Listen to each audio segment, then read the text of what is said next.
once again everything's getting rather strange. On the Allied right, the Foot Guards and the King's German Legion have actually taken the initiative. The French are taking that long to attack, and they've had so much time to prepare and build up their troops. They've now actually decided to go on the offensive. So they are now surging off the hill, attacking the French line. The French cavalry that had worried them previously is back.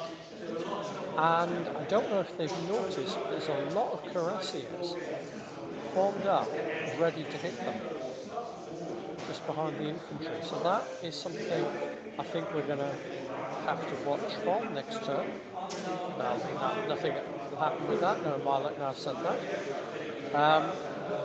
As we move towards the centre, the fighting is massively intense. There's a really surreal bit because now the cavalry of both sides are sort of joined in. You've got the infantry and the cavalry all mixed together on both sides, which has led to a truly bizarre scene of French and British squares alongside each other. I've never seen that happen before. The commander of the Inniskillings is over the moon because he's actually broken a French square. So he's in a very happy mood. So the British are sort of, I think, just ahead there. Excuse me. When we look at it again, we'll see if there's been any change with that. So by the time I walk there, probably everything will be different. On the far left, the Allied left that is, the Vandela's cavalry have sort of now really hit a standstill against similar numbers of French cavalry. There's not a lot happening there. And then we've got the Prussians, who are drawing off a huge amount of the French army. And it's turning into a very nasty fight. There's massive casualties on both sides. I was down there a minute ago and I watched the Prussian cavalry unit steamroller a Frenchman. It was a huge number of French casualties. They had 3 stands at the start of the action. By the end of it, they were down to under 1. Whereas the Prussians barely got dented. So that was a bit of a luck for them. The battery is still inflicting a lot of losses, and I've noticed now there's actually a 4th battery appeared, so that grand battery is now 4 guns, and it's slaughtering the Prussian infantry, slogging towards it. So let's have a walk around and we'll see what we can find to have a look at.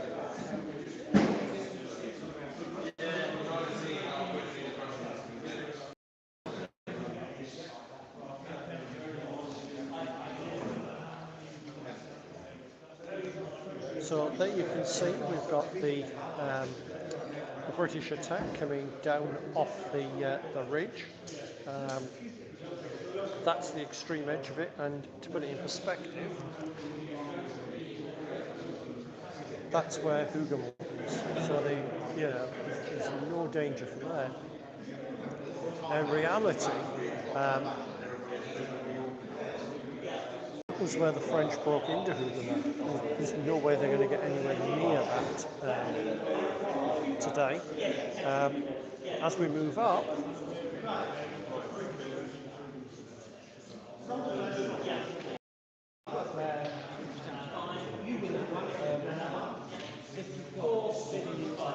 as you can see, it's turning into quite a nasty little fight there. That's going to be, I think, come to a head very, very quickly. But if you're the Allied player, I'd be a bit worried.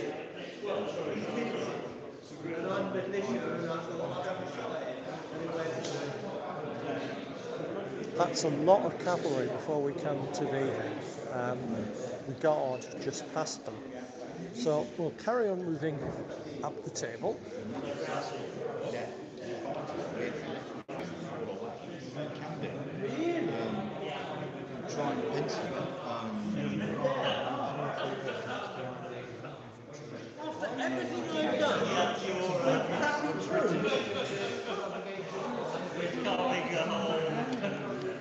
I think David's getting quite impressed there, what he's actually achieved with his Dutch Belgians. They've actually knocked the French back a bit, have started to knuckle under now.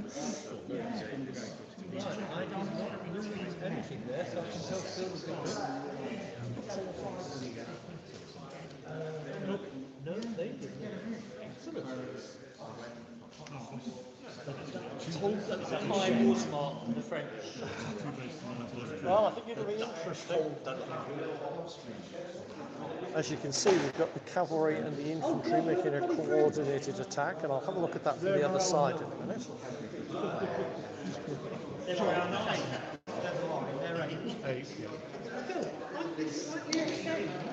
After all this going gets weaker through. They're there!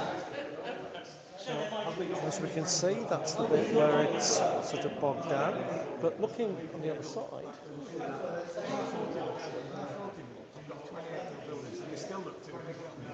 I can't agree more. You know, when I went to still a massively busy melee, but not a lot of progress from either side. Let's have a look at the adjoining table.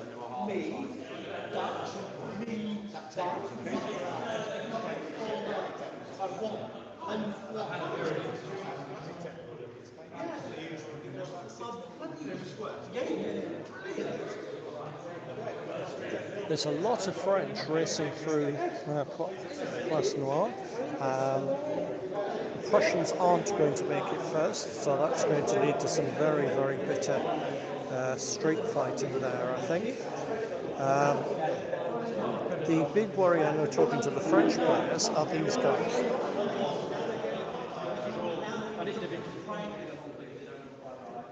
Those lancers look really fearsome for the French player.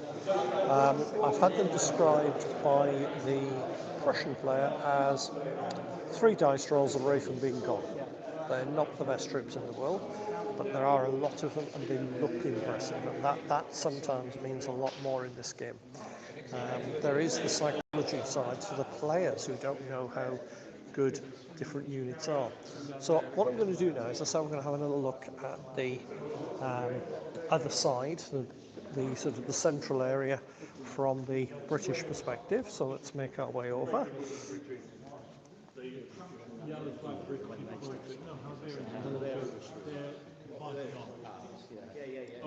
Only by the skin of the teeth. So it's a broken brigade. So, how are we doing? Are we done number 10? Yeah. Well, we've done number 9. We're doing 9. I'm taking it to 10. Turn 10. Turn 10. 10. Then.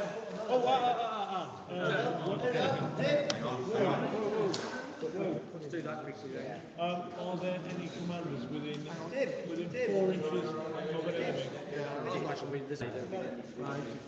Commanders within 4 inches. So you can see there, that's definitely getting pretty intense. I just heard that one of the British brigades has broken.